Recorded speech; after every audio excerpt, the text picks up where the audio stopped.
देवी सती के शरीर त्याग देने के बाद दुख से पीड़ित कतार महादेव हिमालय के एकांत स्थान पर गहरे ध्यान में लीन रहे।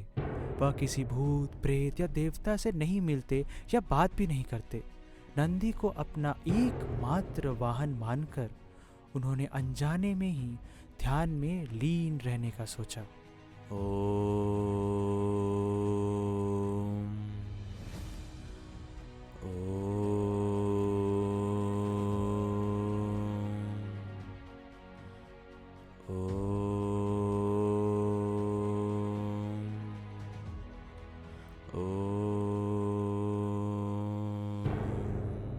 इस बीच दैत्यराज और दैत्य रानी वैरंगी का पुत्र तारकासुर उस समय एक पूर्ण युवा व्यक्ति था। वो स्वर्ग, पृथ्वी और नरक का शासक बनना चाहता था। पिताजी, मैं राक्षस साम्राज्य को केवल इन पाताल लोक तक सीमित नहीं रखना चाहता। मैं स्वर्ग पर कब्जा करना चाहता हूँ और भगवान इंद्र के सिंहासन पर बैठना चाहता हूँ। मैं स्वर्ग पर आक्रमण करूंगा। आप मुझे अनुमति दें। पुत्र तारकासुर, मैं भी स्वर्ग पर कब्जा करना चाहता था, लेकिन देवताओं के छल के कारण मैं उस पर कब्जा नहीं कर पाया। बेटा, मेरी बात मानो। तुम इस विषय में दैत्य गुरु शुक्राचार्य से सलाह लो, वो तुम्हारी मदद करेंगे। हे दैत्य गुरु, मैं आपसे सलाह मांगता हूँ। तारकासुर, यदि तुम त्रिलोक के अधिपति बनना चाहते हो तो प्रजापति ब्रह्मा की तपस्या करो। तपस्या से प्रजापति ब्रह्मा को प्रसन्न करके अमृतत्व का वरदान मांगो। समुद्र मंथन के बाद अमृत पीकर देवतागण अमर हो गए, इसीलिए उनको हराने के लिए तुम्हें भी अमर होना पड़ेगा। आप सही कह रहे हैं दैत्य गुरु, मुझे भी अमर होना होगा। मैं प्रजापति ब्रह्मा के घोर तपस्या करूंगा, तब मैं अमृतत्व प्राप्त कर स्वर्ग, मृत्यु, पाताल का स्वामी बनूंगा।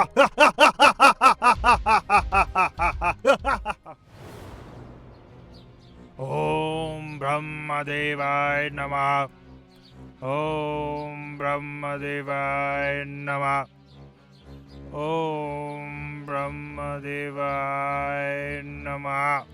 ओम ब्रह्मदेवाय नमः। ओम ब्रह्मदेवाय नमः।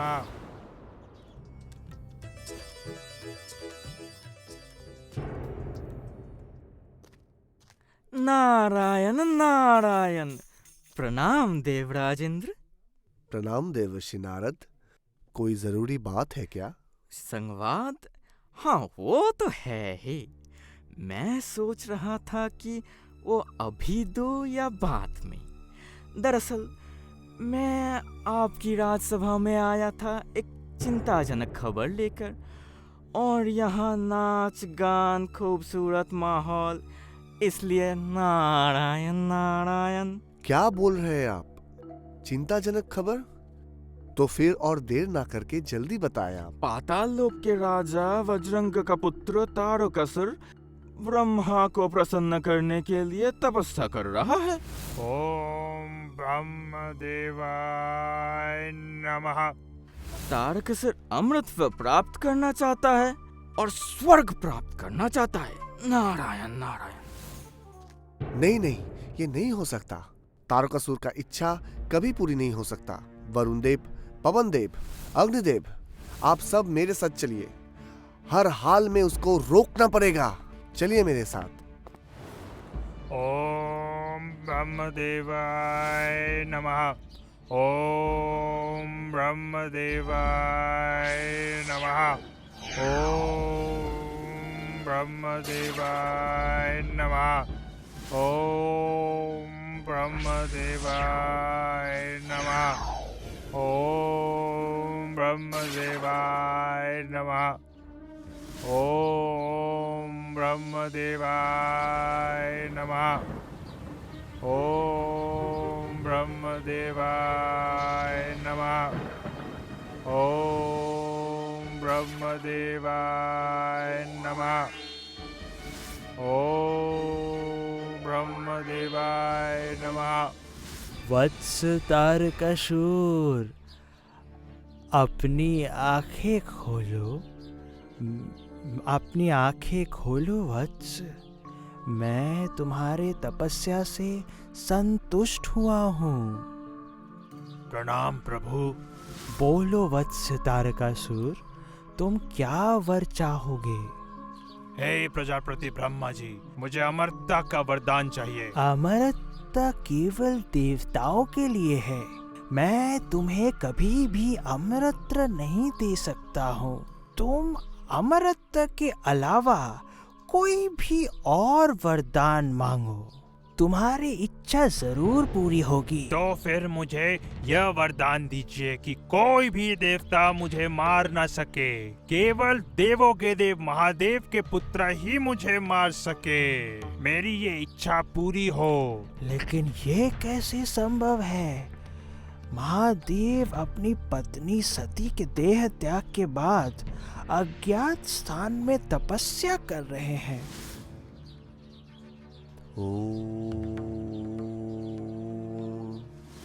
उसका बेटा। हे ब्रह्मा जी, आपने मुझे अमृत का वरदान के अलावा कोई और वरदान मांगने को कहा है। मैं तो वही मांगा। तथास्तु हे तारकासुर, कोई भी देवता तुम्हें नहीं मार पाएगा। मेरे वर के कारण तुम केवल महादेव के पुत्र द्वारा ही मारे जाओगे।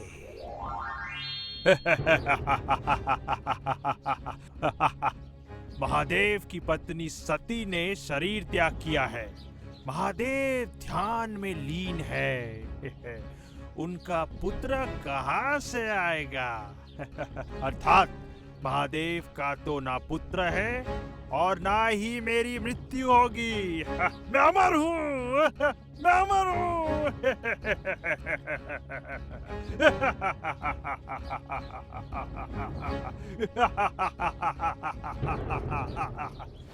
वर पाकर उसे मर्त्यलोक प्राप्त होता है।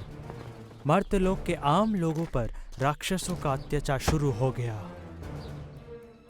उसके बाद तारकासुर ने विशाल सेना के साथ स्वर्गलोक पर अभियान शुरू किया। देव सेना और दानव सेना में भीषण युद्ध छिड़ गया। मैं राक्षस राजा वज्रंग का पुत्र तारकासुर हूँ। अब जो त्रिभुवन का परम स्वामी है, मैं अब सभी राक्षसों, मानव, देवताओं का राजा हूँ। सबका जय असुरराज तारकासुर की जय।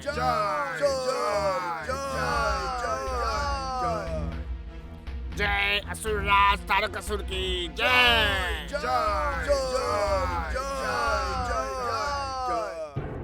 त्रिभुवन में तारकासुर का राक्षस सेना का अत्याचार दिन बर दिन बढ़ता गया। इस अत्याचार को सहन करने में असमर्थ देवता भगवान श्री विष्णु के पास भाग के गए।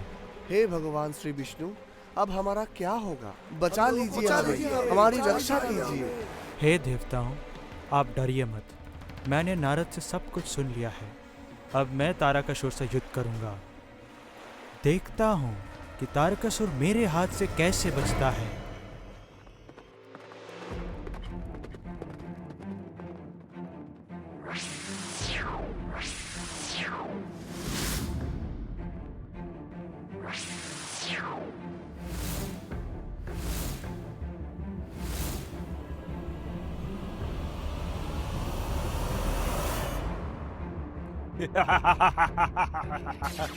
मैं अमर हूँ।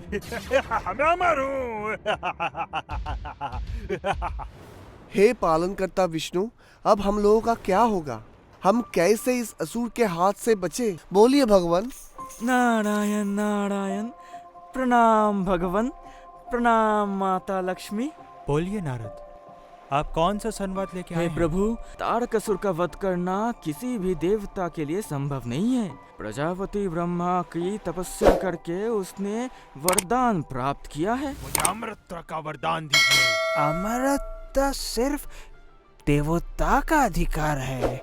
मैं तुम्हें अमरत्व अमरत्वता का वर नहीं दे सकता हूँ। तुम अमरत्व को छोड़कर कोई भी और वरदान मांगो। तो फिर मुझे यह वरदान दीजिए कि कोई भी देवता मुझे ना मार सके। केवल देवों के देव महादेव के पुत्र ही मुझे मार सके। मेरी ये इच्छा पूरी हो। तथास्तु। उसकी मृत्यु देवादिदेव महादेव के इकलौते पुत्र के हाथों होगी और कोई उसे मार नहीं सकता। तो फिर अभी महादेव के विवाह का आयोजन करना पड़ेगा। लेकिन देवादिदेव तो अभी अज्ञातवास में रहे, वो कहाँ है किसी को नहीं पता। मुझे पता है, महादेव हिमालय पर्वत में है। हम लोगों को शायद वहाँ जाना चाहिए।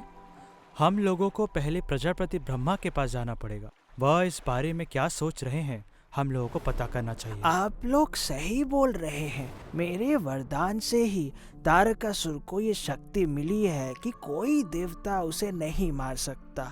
उसे सिर्फ महादेव के पुत्र ही मार सकता है। तो फिर अब उपाय एक ही है। महादेव का पूर्ण विवाह आयोजित करना होगा। आप जानते ही होंगे कि महामाया का जन्म पर्वतराज हिमालय के घर में हुआ था। हिमालय की पत्नी मेनका को लंबी तपस्या के बाद महामाया अपनी पुत्र के रूप में प्राप्त हुई थी। पुत्री का नाम पार्वती है।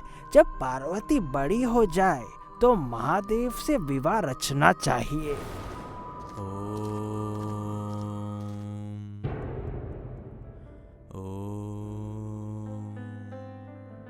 प्रणाम शिव वाहन नंदी। मेरी किशोरी कन्या पार्वती देवादिदेव महादेव की परम भक्त है। कन्या पार्वती देवादिदेव की पूजा करना चाहती है। यदि आप वो मौका हमें कर दे तो बहुत अच्छा होगा। पर्वतराज, यहाँ किसी को प्रवेश की अनुमति नहीं है, लेकिन आपकी आज्ञा हम अमान्य करें कैसे? देवी पार्वती को शिव की पूजा अवश्य करनी चाहिए, लेकिन बिना किसी शब्द के। भोले बाबा की साधना टूटनी नहीं चाहिए। ठीक है शिव वाहन नंदी। ओम नमः शिवाय। ओम नमः शिवाय। देवी पार्वती ने देवों के देव महादेव को पति के रूप में पाने के लिए तपस्या शुरू कर दी। इसी बीच देवताओं ने महादेव के उनसे विवाह करने के लिए विनती भी की। पर यदि पार्वती विवाह योग्य हो तो शिव शुभ दिन देखकर पार्वती के साथ विवाह कर लें। तब शिव के पुत्र कार्तिक का जन्म हुआ। शिव के पुत्र कार्तिक का पालन पोषण सप्तर्षि महल के 6 कृतिकाओं द्वारा किया गया था। फिर कार्तिक 7 साल की उम्र में कैलाश लौट आए। ओम नमः शिवाय। ओम नमः शिवाय। प्रणाम महादेव। हे महादेव, परमपिता ब्रह्मा के वरदान के अनुसार तारकासुर का विनाश आपके पुत्र कार्तिक के हाथों से ही संभव है। यदि आप मुझे अनुमति दे तो मैं कुमार कार्तिक को देव सेनापति के रूप में शामिल करके तारकासुर पर युद्ध की घोषणा कर सकता हूँ। तारकासुर का पतन का समय आ गया है। देवराज इंद्र, आप देवताओं को लेकर युद्ध की तैयारी कीजिए। कार्तिक सप्तर्षि मंडल से लौट के आने के बाद मैंने उसको शस्त्र का ज्ञान दिया है। कुमार कार्तिक अब युद्ध के लिए तैयार है। जो आपकी आज्ञा महादेव। अब जल्दी युद्ध के आयोजन कीजिए देवराज, मैं प्रस्तुत हूँ। अब तारकासुर का निधन होगा, अत्याचारों से रक्षा मिलेगी त्रिलोक को। एक शुभ दिन पर भगवान इंद्र ने देवताओं के सेना को इकट्ठा किया और कार्तिक को देव सेनापति के रूप में अभिषेक किया। और कार्तिक ने देव सेनापति का दायित्व संभालते हुए तारकासुर के विरुद्ध युद्ध की घोषणा कर दी। हे तारकासुर, तुम बहुत अत्याचार कर चुके, अब मैं तुमसे लड़ूंगा। मैं आ रहा हूँ, सावधान हो जाओ। नारायण नारायण। दानवराज तारकासुर आपकी कुशल मंगल जानने के लिए आया। आइए देवर्षि नारद, आइए स्थान ग्रहण करिए। हे दानवराज, मैं क्या एक जगह पर बैठ सकता हूँ? मैं सदैव त्रिलोक में भ्रमण करता हूँ। अभी कैलाश से आया, मैंने देखा देवराज इंद्र ने नया सेनापति नियुक्त किया है। वो अभी आपके विरुद्ध युद्ध घोषणा करेंगे। क्या वो इंद्र हमारे विरुद्ध युद्ध की तैयारी कर रहा है और नया सेनापति नियुक्त किया है? कौन है वो नया सेनापति? वो तो एक बालक है, बस 7 साल उम्र का एक बालक। हाँ? एक 7 साल का बालक ये तारकासुर के विरुद्ध युद्ध करेगा? देवताएं क्या सोच रहे हैं? एक 7 साल का बालक मुझे हरा देगा? मुझे इस तारकासुर को हरा देगा? मुझे हरा देगा?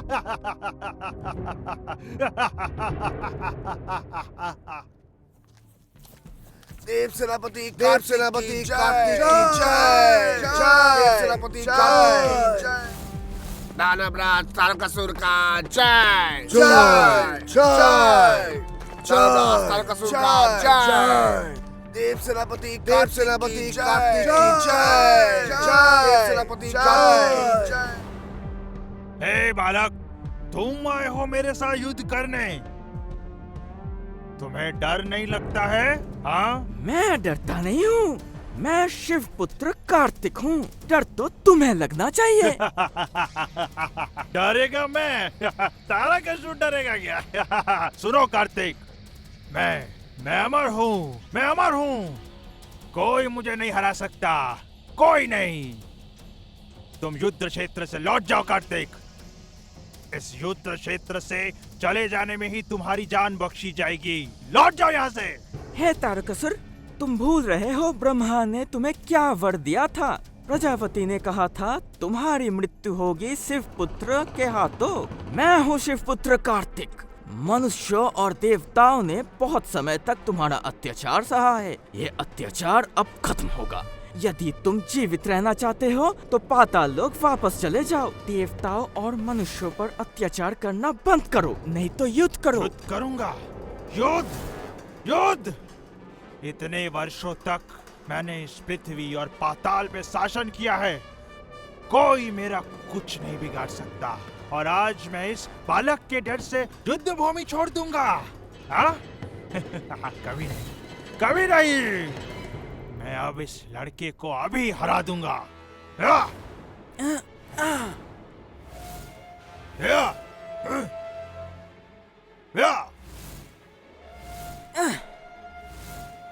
ये क्या? मेरा हथियार उस बालक के हथियार से बार बार क्यों हार रहा है? तो फिर क्या उसके हाथों में ही मैं मर जाऊंगा? हाँ, नहीं। तारकासुर एक लड़के के हाथों नहीं मर सकता।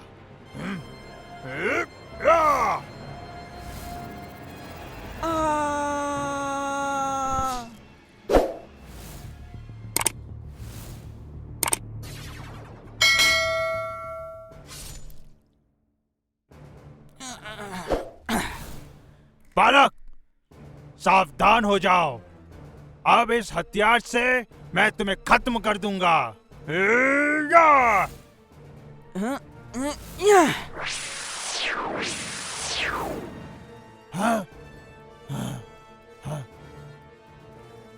तारकासुर, अब मैं तुम्हारे ऊपर अपना अस्त्र प्रयोग करूंगा। देखो, बच सको तो बचो।